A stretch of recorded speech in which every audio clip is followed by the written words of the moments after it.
ਗੁਰਦਾਸਪੁਰ ਜ਼ਿਲ੍ਹੇ ਦੇ ਗੋਦਰਪੁਰ ਪਿੰਡ ਦੀ ਰਹਿਣ ਵਾਲੀ ਇੱਕ ਧੀ ਨੇ 10ਵੀਂ ਜਮਾਤ ਵਿੱਚ CBSE ਬੋਰਡ ਵਿੱਚ 500 ਵਿੱਚੋਂ 497 ਅੰਕ ਪ੍ਰਾਪਤ ਕਰਕੇ ਆਪਣੇ ਮਾਪਿਆਂ ਦਾ ਨਾਮ ਰੌਸ਼ਨ ਕੀਤਾ ਹੈ। ਇਸ ਮੌਕੇ ਰਿਤਿਕ, ਜਿਸ ਨੇ ਉਸ ਨੂੰ ਆਨਲਾਈਨ ਕੋਚਿੰਗ ਦਿੱਤੀ, ਉਸ ਨੂੰ ਵਿਸ਼ੇਸ਼ ਤੌਰ ਤੇ ਸਨਮਾਨਿਤ ਕਰਨ ਲਈ ਉਸ ਦੇ ਪਿੰਡ ਪਹੁੰਚਿਆ। ਇਸ ਮੌਕੇ ਉਹਨਾਂ ਨੇ ਅਨੁਰੀਤ ਦੀ ਉਦਾਹਰਨ ਦਿੰਦੇ ਹੋਏ ਕਿਹਾ, ਇੱਕ ਛੋਟੇ ਜਿਹੇ ਪਿੰਡ ਵਿੱਚ ਰਹਿਣ ਵਾਲੀ ਇਸ ਕੁੜੀ ਨੂੰ ਪਿੰਡ ਵਿੱਚ ਕੋਚਿੰਗ ਜਾਂ ਉન્નਤ ਸਿੱਖਿਆ ਦੀ ਪਹੁੰਚ ਨਹੀਂ ਸੀ, ਨਾ ਹੀ ਉਸ ਦੇ ਪਰਿਵਾਰ ਵਿੱਚ ਕੋਈ ਇੰਨਾ ਪੜ੍ਹਿਆ ਲਿਖਿਆ ਸੀ ਕਿ ਉਸ ਨੂੰ ਮਾਰਗਦਰਸ਼ਨ ਕਰ ਸਕੇ। ਅਜਿਹੀ ਸਥਿਤੀ ਵਿੱਚ ਅਨੁਰੀਤ ਨੇ ਆਨਲਾਈਨ ਭੌਤਿਕ ਵਿਗਿਆਨ ਵਾਲੇ ਦੇ ਫੈਕਟਰੀ ਰਿਤਿਕ ਸਰ ਨੂੰ ਲੱਭ ਲਿਆ ਅਤੇ ਲਗਭਗ 2 ਸਾਲ ਵੀਡੀਓ ਕਲਾਸਾਂ ਰਾਹੀਂ ਸ਼ੱਕ ਦੂਰ ਕਰਕੇ ਆਪਣੀ ਸਫਲਤਾ ਦਾ ਰਾਹ ਪੱਧਰ ਕੀਤਾ। ਇਸ ਮੌਕੇ ਅਨੁਰੀਤ ਦੇ ਮਾਤਾ-ਪਿਤਾ ਉਪਕਾਰ ਸਿੰਘ ਅਤੇ ਅਮਨਵੀਰ ਕੌਰ, ਜੋ ਅਧਿਆਪਕ ਹਨ, ਆਪਣੀ ਧੀ ਦੀ ਪ੍ਰਾਪਤੀ ਤੋਂ ਬਹੁਤ ਖੁਸ਼ ਹਨ ਅਤੇ ਕਿਹਾ ਕਿ ਉਹਨਾਂ ਦੀ ਧੀ ਆਪਣੀ ਪੜ੍ਹਾਈ ਵੱਲ ਪੂਰਾ ਧਿਆਨ ਦਿੰਦੀ ਹੈ ਅਤੇ ਹਮੇਸ਼ਾ ਕੁਝ ਨਵਾਂ ਸਿੱਖਣਾ ਚਾਹੁੰਦੀ ਹੈ। ਉਹ ਕੋਸ਼ਿਸ਼ ਕਰਦੀ ਰਹਿੰਦੀ ਹੈ ਅਤੇ ਆਨਲਾਈਨ ਵੀ ਪੜ੍ਹ ਰਹੀ ਸੀ। ਅਨੁਰੀਤ ਕਹਿੰਦੀ ਹੈ ਕਿ ਉਸ ਦਾ ਜਨੂਨ ਗਣਿਤ ਹੈ। ਸਾਰੇ ਵਿਦਿਆਰਥੀਆਂ ਨੂੰ ਆਪਣੇ ਜਨੂਨ ਦੀ ਪਾਲਣਾ ਕਰਨੀ ਚਾਹੀਦੀ ਹੈ ਅਤੇ ਸਫਲਤਾ ਲਈ ਜਨੂਨੀ ਹੋਣਾ ਚਾਹੀਦਾ ਹੈ। ਉਹ ਇਹ ਟੀਚਾ ਸਿਰਫ ਆਪਣੇ ਮਾਪਿਆਂ ਅਤੇ ਆਪਣੇ ਆਨਲਾਈਨ ਅਧਿਆਪਕ ਦੇ ਕਾਰਨ ਪ੍ਰਾਪਤ ਕਰਨ ਦੇ ਯੋਗ ਹੋਈ ਹੈ। ਉਹ ਇੱਕ ਇੰਜੀਨੀਅਰ ਬਣਨਾ ਚਾਹੁੰਦੀ है।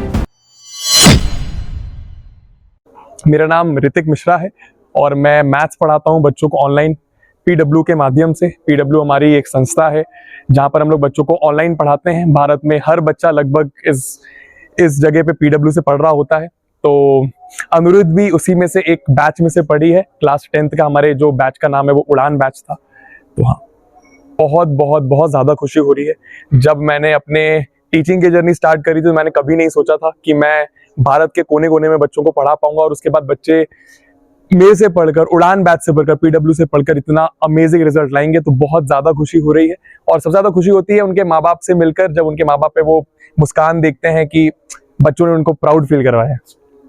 नहीं, हमारे संस्था में हम लोग सबसे पहले तो बच्चों को ऑनलाइन पढ़ाते हैं, प्योर ऑनलाइन रहता है। अब यहाँ पर सबसे पहले बच्चा लाइव लेक्चर देखता है। लाइव लेक्चर देखने के बाद बच्चे को अगर डाउट आते हैं तो वो क्लास में भी पूछ सकता है और क्लास के बाद भी पूछ सकता है। हमारा डाउट का बहुत बेहतरीन फीचर बनाया गया है जिसमें हम लोग 24 घंटे 7 दिन हफ्ते में डाउट बच्चों के सॉल्व कर रहे होते हैं। कैसा भी बच्चे को डाउट है, एकेडमिक डाउट है, नॉन एकेडमिक डाउट है, हम उसको सॉल्व करके देते हैं। साथ ही साथ लेक्चर तो प्रोवाइड करते हैं, डाउट भी सॉल्व करते हैं। हम लोग हर टाइम पर टेस्ट भी प्रोवाइड करते हैं और साथ ही साथ हम लोग बच्चों को होमवर्क शीट्स भी देते हैं, जिसको हम लोग DPPs कहते हैं। PW के माध्यम से अगर मैं ऑनलाइन की बात करूं तो 40 लाख से 50 लाख बच्चा अभी PW ऐप से पढ़ाई करता है। अलग अलग सेगमेंट हैं। स्कूल एग्जाम्स हैं जहां पर स्कूल एग्जाम्स में 6, 7, 8, 9, 10, 11, 12 की हम पढ़ाई करवाते हैं। उसके बाद फिर हम लोग गेट एक मीडियम होता है, उसकी पढ़ाई कराते हैं, UPSC की पढ़ाई करवाते हैं, फिर लॉ की पढ़ाई करवाते हैं। तो लगभग हर एक चीज हम लोग PW में कैटर करते हैं। बच्चों को मैं सिर्फ एक ही मैसेज दूंगा कि बच्चे सोचते हैं कि ऑनलाइन पढ़ाई नहीं हो पाएगी उतनी। बच्चों के पेरेंट्स भी सोचते हैं कि ऑनलाइन क्या ही पढ़ाई हो पाएगी, अच्छे से पढ़ाएंगे नहीं पढ़ाएंगे। बहुत पेरेंट्स के मन में आशंका रहती है, डाउट रहता है कि क्या होगा, अच्छे से पढ़ाएंगे नहीं पढ़ाएंगे, हमारे बच्चे को बेसिक सारी चीज समझ में आएंगी कि नहीं आएंगी। मैं बस पेरेंट्स को ये बोलना चाहूंगा, आज की जो दुनिया है यहाँ पर बच्चा आपका एकदम फ्री ऑफ कॉस्ट या फिर एकदम मिनिमम अमाउंट में पैसे देकर बहुत अच्छी एजुकेशन हासिल कर सकता है। और उसका एक जीता जाता एग्जाम्पल अनूरित हमारे सामने खड़ी हुई है। और ऐसे कई सारे बच्चे, सिर्फ अनूरित नहीं, हमारे PW संस्था से इस बार का अगर मैं आपको डेटा बताऊं तो 300 से ज्यादा बच्चों ने पढ़कर 99% से ज्यादा स्कोर करा है। तो मैं बच्चों को यही बोलूंगा, बिलीव करो। उड़ान बैच में, उड़ान हमारे क्लास 10th का बैच है, उस बैच में बिलीव करो और जैसा जैसा टीचर बता रहे हैं, आई एम श्योर अनूरित अग्री करेंगे इस बात पर, जैसा जैसा टीचर बता रहे हैं बस वैसा वैसा फॉलो करते जाओ और सारी रिसोर्सेस आपको उड़ान बैच में मिलती हैं। लेक्चर्स मिलते हैं, रिविजन मिलता है, DPPs मिलती है जिसको हम लोग होमवर्क शीट्स बोलते हैं, टेस्ट होता है रेगुलर, उसके बाद आपकी और भी चीज आपको प्रोवाइड कराई जाती हैं। लास्ट मोमेंट पर 1-1.5 महीने पहले एग्जाम के हम लोग बच्चों के लंबे लंबे लेक्चर्स भी लेते हैं, सो दैट बच्चों को एक कॉन्फिडेंस रहे कि भाई हमारा टीचर हमें सिर्फ सिलेबस कंप्लीट करवा के नहीं दे रहा, हमारे साथ लास्ट तक बना हुआ है। वो बच्चों को कॉन्फिडेंस बूस्ट करने में बहुत मदद करता है। मैं 10th रिजल्ट 99.6% सिक्योर किते आ और कल जदों रिजल्ट आया it was like overwhelming for me और लाइक सारिਆਂ ਨੂੰ बहुत प्राउड फील हो रहा है एंड ਮੈਨੂੰ ਵੀ बहुत ਵਧੀਆ ਲੱਗ ਰਿਹਾ है that I've made everyone proud। expected number 98 to 99 ਦੇ ਵਿਚਕਾਰ ਹੀ, but more than 99 it was really like overwhelming for me। ਕਿੰਨੀ ਕਿ ਮਿਹਨਤ ਕਰਨੀ ਚਾਹੀਦੀ? बहुत मेहनत, लाइक स्टार्टिंग तो भी मैं कंसिस्टेंट सी और लास्ट दे 1-2 मंथ्स बहुत हैक्टिक रहा, लाइक बहुत मेहनत करनी पई सी। मैं स्कूल तो लाइक स्कूल ਦੀਆਂ ਰਿਸੋਰਸਸ ਯੂਜ਼ ਕੀਤੀਆਂ ਤੇ PW ਜਾਂ ਲਾਈਕ PW ਬਹੁਤ ਜ਼ਿਆਦਾ ਹੈਲਪਫੁਲ ਸੀ। हाँ, पेरेंट्स दे बहुत ज़्यादा सपोर्ट रही है और पेरेंट्स ने बहुत ज़्यादा सपोर्ट किया है, इमोशनल सपोर्ट भी और काम विच भी बहुत ज़्यादा सपोर्ट। ਅੱਗੇ ਕੀ ਸੋਚਿਆ ਵੀ अगे मैं JEE ਲਈ ਤਿਆਰੀ ਕਰਨ ਦੀ ਆ और ਉਹਦੇ ਲਈ ਵੀ ਮੈਂ ਹੁਣ ਲਾਈਕ ਆਪਣਾ ਬੈਸਟ ਦਊਂਗੀ। ਦੂਜਿਆਂ ਬੱਚਿਆਂ ਨੂੰ ਮੈਂ ਇਹ ਕਹਿਣਾ ਚਾਹੂੰਗੀ, work hard and it will be fruitful. Like ਤੁਸੀਂ ਮਿਹਨਤ ਕਰੋਗੇ और ਉਹਦਾ ਫਲ ਜ਼ਰੂਰ ਮਿਲੇਗਾ।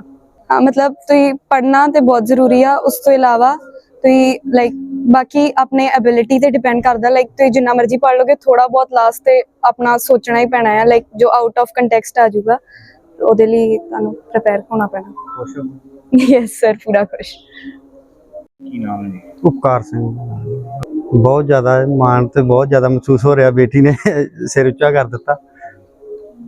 नहीं, मुश्किल ये तो कोई नहीं आई, मुश्किल तो सगों ना ही इन्हें कभी कोई नहीं प्रॉब्लम इनू कभी आई, ना ही इन्हें कोई सानू दसिया। असीं सगों इनू कहंदे रहे भी दस कोई प्रॉब्लम कोई, पर बहुत पढ़ती रही है। स्कूल वालियां दा जां इत्थों ऑनलाइन क्लासिस लईआं ने, सब कुछ उन्होंने को करती रही, जो भी डाउट क्लीयर कर दिंदी रही। बाकी मदर भी है, वो भी करते रहे, ਜਿਹੜਾ ਕੋਈ ਪ੍ਰੋਬਲਮ ਨਹੀਂ ਕਿਤੇ ਕੋਈ ਅੜ ਜਾਂਦੀ ਰਹੀ ਹੈ ਫਿਰ ਉਹ ਵੀ ਹੱਲ ਹੋ ਜਾਂਦੀ ਰਹੀ। ਤੇ ਇਹਨਾਂ ਤੇ ਹੈਗਾ ਸੀ ਵੀ 95-6 ਤੋਂ ਅਬਵ ਹੀ ਹੋਣਗੇ ਨੰਬਰ। ਇਹਨਾਂ ਸਾਨੂੰ ਇੱਥੇ ਯਕੀਨ ਸੀ ਕਿ ਕਰੂਗੀ, ਵੀ ਇਹ ਨਹੀਂ ਪਤਾ ਵੀ ਟੌਪ ਕਰੂਗੀ, ਪਰ ਇਹ ਵੀ ਸਾਨੂੰ ਮਤਲਬ ਅੰਦਰੋਂ ਫੀਲ ਹੁੰਦਾ ਸੀ ਵੀ ਕਿਸੇ ਨਾ ਕਿਸੇ ਪੋਜੀਸ਼ਨ ਤੇ ਜ਼ਰੂਰ ਆਊਗੀ। ਜਿੰਨੀ ਮਿਹਨਤ ਕਰਦੀ ਹੈ, ਬਹੁਤ ਮਿਹਨਤ, ਮਤਲਬ ਬਹੁਤ ਜ਼ਿਆਦਾ ਹੀ ਮਿਹਨਤ, ਅਸੀਂ ਦੱਸ ਵੀ ਨਹੀਂ ਸਕਦੇ ਵੀ ਕਿੰਨੀ ਮਿਹਨਤ ਇਹ ਕਰਦੀ ਰਹੀ ਹੈ। नहीं, मेरिया 2 बेटियां और दूजी बेटी है, तो ਇਹੋ ਜਿਹੀ कोई गल नहीं हैगी। बहुत कुड़ियां दा अजकल तुहानूं पता ही है, बस इत्थे दस्सण दी लोड़ नहीं है। कुड़ियां मुंडे ते कोई फर्क नहीं रह गया, कुड़ियां सगों अगे ही है। मैनूं लगदा भी पेरेंट्स दे नाल उन्हां दा सिर ਉੱਚਾ कर ਲਈ ਜਾਂ ਉਹਨਾਂ ਦੇ ਨਾਲ हथ ਵਟਾਉਣ ਲਈ कोई काम कर ਲਈ, कुड़ियां बिल्कुल मुंडिਆਂ ਤੋਂ ज़्यादा साथ दे रही हैं। पेरेंट्स ਬੱਚਿਆਂ ਦਾ भी बच्चियां नूं वध तो वध पढ़ाओ, कोई इन्हां ते प्रैशर ना रखो भी तू आ ही कर दियां आ ही कर। हुण असीं इहनूं आप ही कहा भी दस जो तैनूं ठीक लगदा। जिद्दां हुण 10वीं तो बाद असीं ने इहनूं कहा भी तू आ पढ़ जां पढ़, पुछया इहनूं, इहने कहा भी मैं इंजीनियरिंग करनी है। असीं कहा ठीक है। मैनूं भी इहो ही आ भी सारे बच्चियां नूं जो भी जिहड़ी कैपेबिलिटी हैगी, जो स्पोर्ट्समैन चंगा आ, जो पढ़ सकदा चंगा, ਉਹਨੂੰ उधरले पासे लैके जाओ। बहुत ही खुशी महसूस हो रही है जी। इन्नी खुशी ਅਸੀਂ ਦੱਸ ਨਹੀਂ ਸਕਦੇ। I can't explain, I can't express in words. I'm over the clouds. ਬਹੁਤ ਜ਼ਿਆਦਾ ਖੁਸ਼ੀ ਹੋ ਰਹੀ ਹੈ। ਜਦੋਂ ਇਹਨੇ ਦੱਸਿਆ ਰਿਜ਼ਲਟ ਆਇਆ, ਮੈਂ ਜਦੋਂ ਸਕੂਲ ਤੋਂ ਜਸਟ ਅਜੇ ਘਰ ਹੀ ਆਈ, ਇਹਨੇ ਡੀਜੀ ਲੌਕਰ ਤੋਂ ਦੇਖਿਆ ਆਪਣਾ ਰਿਜ਼ਲਟ, ਮੈਨੂੰ ਸਕਰੀਨਸ਼ਾਟ ਭੇਜਿਆ, ਮੰਮਾ ਸੱਚੀ ਇਹ ਮੇਰਾ ਹੀ ਰਿਜ਼ਲਟ ਆ, ਮੰਮਾ ਸੱਚੀ ਇਹ ਮੇਰਾ ਹੀ ਰਿਜ਼ਲਟ ਆ। ਫਿਰ ਮੈਂ ਸਾਰਾ ਡਿਟੇਲਸ ਚੈੱਕ ਕਰਕੇ ਮੈਂ ਉਹਨੂੰ ਕਿਹਾ, ਮੈਂ ਕਿਹਾ ਨਹੀਂ ਅਨਵੀ ਤੇਰਾ ਹੀ ਆ। एक्चुअली इस तो शुरू तो ही एकेडैमिक रिकॉर्ड्स ਜਿਹੜੇ ਨੇ ਬਹੁਤ ਵਧੀਆ ਨੇ, ਔਰ ਉਸ ਤੋਂ ਬਾਅਦ ਸਕੂਲ ਜੇਮਸ ਕੈਂਬਰਿਜ ਬਟਾਲਾ ਉਹਨਾਂ ਦਾ ਵੀ ਬਹੁਤ ਸਾਥ ਰਿਹਾ, ਉਹਨਾਂ ਦੇ ਟੀਚਰਸ। ਔਰ ਉਸ ਤੋਂ ਬਾਅਦ ਜਦੋਂ 9th ਵਿੱਚ ਆਈ ਆ ਤੇ ਇਹਨਾਂ ਦਾ ਫਿਜ਼ਿਕਸ ਵਾਲਾ ਬੈਚ ਇਹਨਾਂ ਦਾ 9th ਤੋਂ ਹੀ ਸਟਾਰਟ ਕਰ ਦਿੱਤਾ, ਔਰ 9th 10th ਦੋਨੋਂ ਸਾਲ ਇਹਨਾਂ ਦੇ ਬੈਚ ਚਲਾਇਆ। ਤੇ ਮਤਲਬ ਹਰ ਡਾਊਟ ਇਹਦਾ ਕਲੀਅਰ ਹੀ ਰਿਹਾ ਹੈ, ਕੋਈ ਇਹਨੂੰ ਅਜੇ ਪ੍ਰੋਬਲਮ ਨਹੀਂ ਆਈ। ਕੋਈ ਵੀ ਇਹ ਦੁਬਾਰਾ ਵੀਡੀਓ ਨੂੰ ਰਿਪੀਟ ਕਰਦੀ ਤੇ ਉਸ ਤੋਂ ਬਾਅਦ ਇਹਦੇ ਡਾਊਟ ਸਾਰੇ ਕਲੀਅਰ ਹੀ। शुरू तो एक्चुअली इन्हें कभी प्रॉब्लम नहीं कोई क्रिएट की थी। हमेशा मतलब जो भी रिकॉर्ड है नर्सरी तो लैके हुण तक, एक तो राइटिंग भी बहुत वधिया, उस तो बाद हर मतलब इनू शौक ही कि पढ़ाउण दा। इन्हें रूम दे विच वाइट बोर्ड लग्या होया, इन्हें पहला पढ़ना आ, फिर वो पढ़ाउणा आ, ते फिर उस तो बाद इनू बिल्कुल सारा क्लीयर हो जाता।